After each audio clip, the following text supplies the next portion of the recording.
salaamaaleykum wa rahmatullah noo ngi lay nuyoo tey siyaare bu baax di jiital ci nuyoo bi ak siyaare bi Cheikh Mouhamadoul Mamoun ak mbooleem taalibe yi fi di wax ne Cheikh Mouhamadoul Mamoun dañ koy sant bu baax a baax ci xel mu rafet mi ak taxawaay bu rafet bi ak mbokk gi mu jokk muy jël bis bi toll nii tuddee ko Sëriñ Sam Mbacké maamam def ci loo xam ne it lu rafet la ndax dafa boole wala mu yeesal loo xam ne yàlla daf ko def muy ak bokk te loolu bu ko defee dafa def loo xam ne lu ñëpp di rafetlu la te maamam yu teddee fañ nekk di bëgg nañ ci ndax sëñ Sam Ndoulo ak sëñ Maam Cheikh Anta ku ne xam ne ni ñoo bokk lépp ndax soxna Anta Ndiaye Mbacké mi waajuru sëñ Gaawaan mooy taawu Ibrahima Awa Ñang it moo jur maami sëñ Sam Ndoulo kon loolu ak bokk la bu loolu lépp jàllee it Serigne Touba mi nga xam ne mooy sunu yaakaar moo téye woon loxob waajuru sëñ Sam muy Serigne Modou Mbacké Fati boole kook sëñ Gaawaan ak kóllëre bi sëñ Sam Mbacké mi it feeñee jamono ba toll ci ñu war koo joxe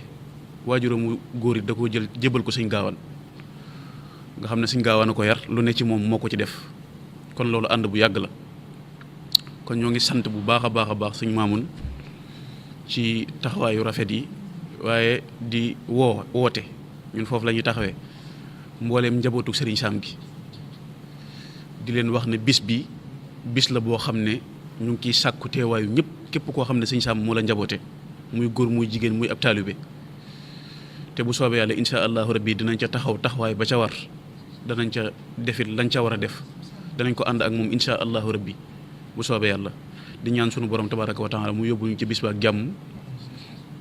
te lañ fa bëgg yëpp yàlla nañu ko suñu borom jàppandal di woote it dëkk bi yëpp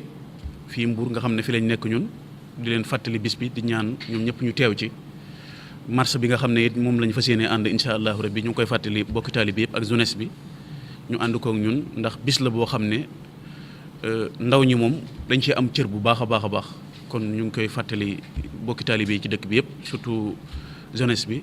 di ñaan ñëpp bàyyi ko xel di sant bu baax di ñaan sunu borom tabaraka wa taala yéene yi ñu ci am yëpp it ñu def ko sëñ Sam nag jëmm la joo xam ne wàccoo naag digganteem ak Serigne Touba wàccoo naag digganteem ak réew mi ndax jëmm la joo xam ne yaakaar naa bu dee ci yoonu murit bu ñëwee sëñ Sam Ndoulo xel yëpp dem ci moom ndax ku dul sëñ Cheikh Mouhamadoul Moustapha ànd nag yow liggéey sëñ Touba bi la ko waroon ci digganteem ak yow it def na ko la ca mujj mooy ci lu wér yëkkati na ñeenti téeméeri millions muy 400 millions jox ko sëñ Abdou Lahad ci liggéeyu jumaa ji ndax ku ne xam ne bari woon na barke waaye it ku tëddutoon ci nelaw la ci développement réew mi ndax ku ne xam na ko ci wàllu mbay ndax boo demee jaabel gële nga xam ne moo Xelkom ñoo taqaloo moog sëñ Saliou seeni tool ñoo digale maanaam am na fa lu yaatu daan fa bay ku ne xam na ko it ci wàllu sàmm mu doon koo xam ne it actionnaire la woon ci usines yu bëree bëri di woon jëmm joo xam ne ku doon dugaloon loxoom la ci wàllu développement réew mi kon jëmm la joo xam ne bu ndaw ñi bàyyee xel ab liggéeyam bàyyi xel ak dundinam roy ko rek mën naa doon ci ñun njëriñ kon ñu ngi ciy sant ñëpp di ko fàttali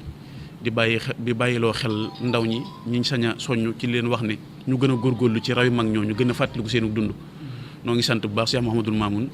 di sant mbokki taalibe bi yëpp di wax ne wasalaamaaleykum wa rahmatullahi taala wa barakaatu jërë ngeen